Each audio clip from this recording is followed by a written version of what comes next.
விருச்சிகத்துக்கு பலன் சொல்றதுக்கு தான் ரொம்ப நேரமா காத்து கொண்டிருக்கிறேன். ஏன் அப்படின்னா, இதனால் வரை நிறைய கடன் பிரச்சனை, வம்பு, வழக்கு, எதிரி, நோய் இதிலெல்லாம் தத்தளித்து கொண்டிருந்த இந்த விருச்சிக ராசிக்காரர்களுக்கு கண்டிப்பா ஒரு குட் நியூஸ் அப்படிங்கிறது இந்த ஆகஸ்ட் மாதத்தில் எதிர்பார்த்து காத்திருக்கலாம்.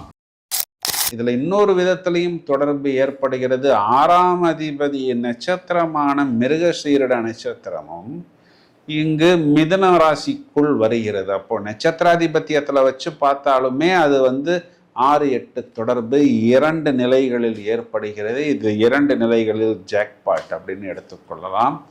சிவராஜ யோகம் இங்கு விருச்சிகத்துக்கு கொடுத்துத்தான் ஆக வேண்டும். அது உச்ச குருவின் விசேஷ பார்வை ராசியில்.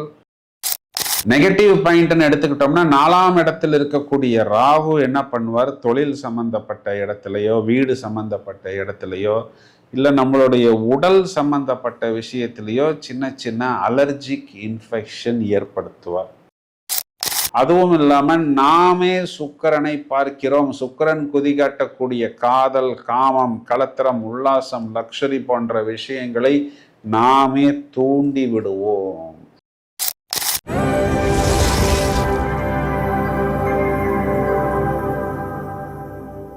எல்லோரும் வெற்றி பெற வேண்டும். அமர்க்களமான ஆகஸ்ட் மாதம் என்ன சொல்கிறது? முதலில் பலன்களை பார்ப்போம், பிறகு கிரக நிலைகளை எடுத்துக்கொள்வோம். விருச்சிகத்துக்கு பலன் சொல்றதுக்கு தான் ரொம்ப நேரமா காத்து கொண்டிருக்கிறேன். ஏன் அப்படின்னா, இதனால் வரை நிறைய கடன் பிரச்சனை, வம்பு, வழக்கு, எதிரி, நோய் இதிலெல்லாம் தத்தளித்து கொண்டிருந்த இந்த விருச்சிக ராசிக்காரர்களுக்கு கண்டிப்பா ஒரு குட் நியூஸ் அப்படிங்கிறது இந்த ஆகஸ்ட் மாதத்தில் எதிர்பார்த்து காத்திருக்கலாம். பதவி உயர்வு உண்டு. 10ஆம் இடம் சொல்லக்கூடிய தசம கேந்திரத்தில் சூரியன் ஆட்சி, திக்பலம் அப்படிங்கிறது. உத்தியோகத்தில் இன்கிரிமெண்ட், ப்ரொமோஷன் உண்டு.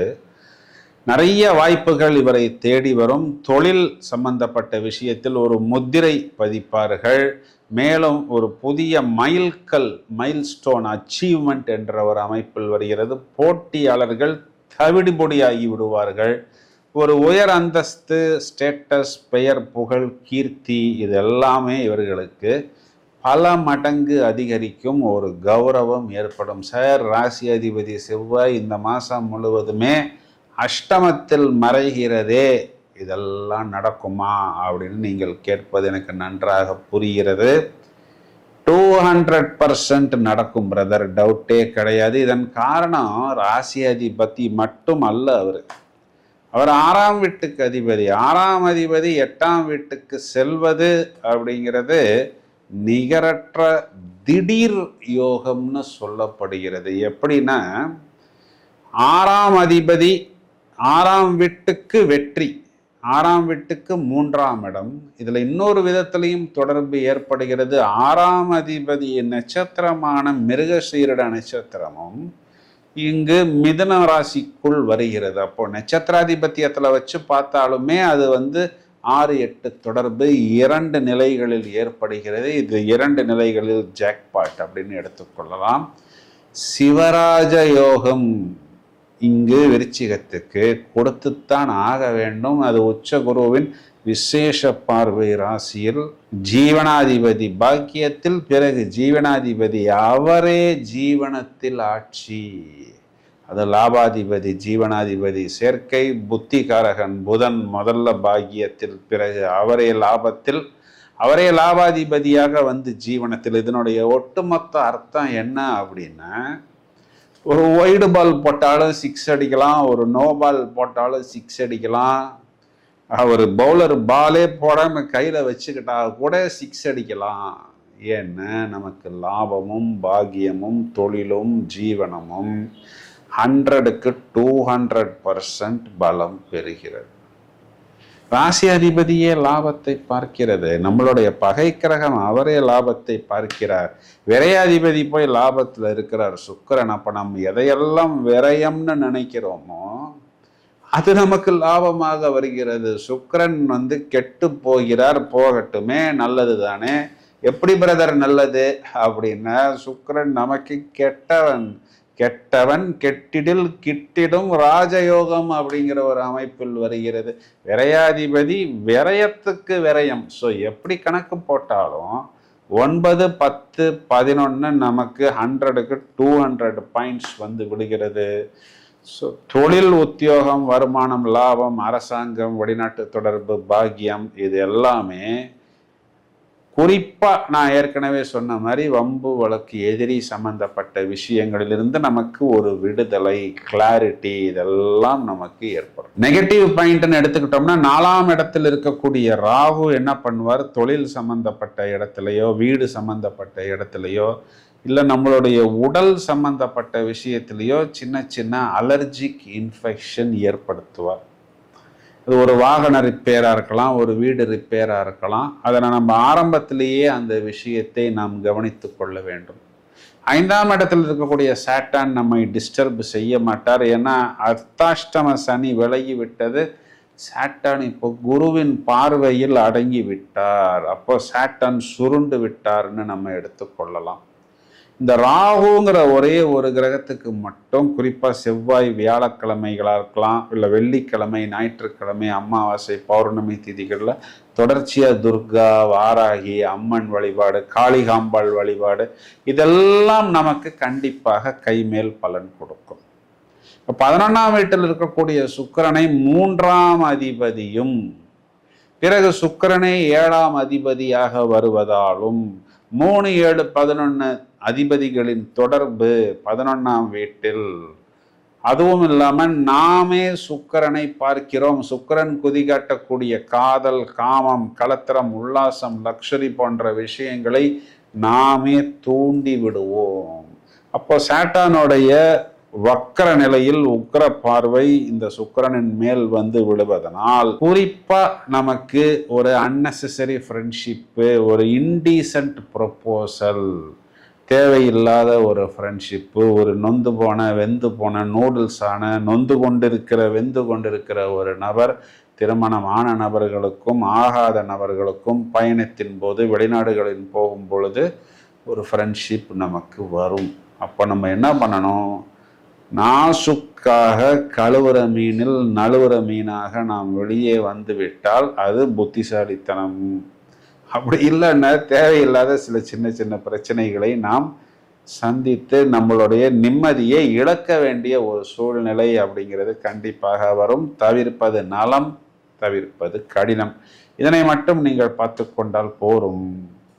விருச்சிக ராசி சகோதரிகள் எடுத்துக்கிட்டோம்னா கணவனை குறிகாட்டக்கூடிய சுக்கிரன் லாபத்துக்கு வந்து விட்டார். ஆனால் உங்களுடைய பிரதர், சிஸ்டர் கண்டிப்பாக உங்களுடைய கணவன்கிட்ட போய் ஏதாவது ஒரு சின்ன டிஸ்டர்பன்ஸ் கொடுப்பார்.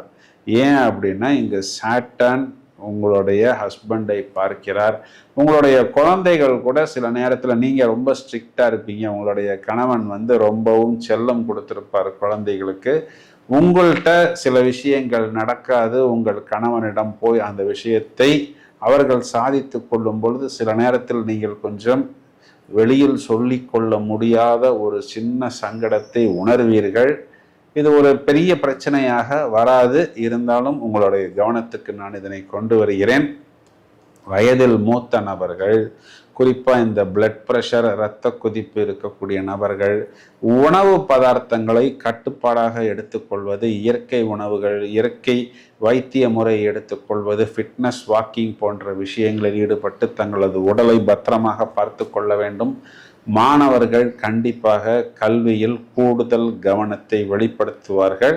இந்த ஃப்ரெண்ட்ஷிப் டிஸ்டர்பன்ஸ், ஃப்ரெண்ட்ஷிப் கோளாறு ஏற்படாத அளவுக்கு உங்களை பாதுகாத்து கொள்வதற்கு வெள்ளிக்கிழமைகளில் மகாலட்சுமி வழிபாடு, எல்லா பெருமாள் கோயில்களிலும் இருக்கக்கூடிய தாயார் வழிபாடு, குலதெய்வ வழிபாடு, தயிர் சாதம் இல்லைன்னா வெண்பொங்கல் போன்ற விஷயத்தை நாம் தாயாருக்கு நைவேத்தியமாக படையல் வைத்து பிறகு வரக்கூடிய பக்தர்களுக்கு பிரசாதமாக விநியோகம் செய்வதன் மூலம் தலைக்கு வரக்கூடிய நிறைய பிரச்சனைகள் கேப்புடன் போய்விடும் அப்படிங்கிறத நாம் கண்டிப்பாக சொல்ல முடியும். வாழ்த்துக்கள். நாம் இவ்வளவு நேரம் பார்த்த இந்த பலன்களுக்கு உண்டான கிரக நிலைகளை எடுத்துக்கொண்டால் ஆகஸ்ட் மாதம் 3ஆம் தேதி செவ்வாய் என்ற கிரகம் மிதுன ராசி மண்டலத்தில் சஞ்சாரம் செய்து அவர் எங்கு உச்சமடைகிறாரோ மகர ராசி மண்டலத்தை விசேஷ பார்வையாக பார்க்க இருக்கிறார். இந்த மாதம் முழுவதுமே சாட்டர்ன் சனீஸ்வர கிரகம் வக்கர நிலையில் உக்கிரமாக சுக்கிரனை பார்த்து கொண்டிருக்கிறார். சுக்கிரன்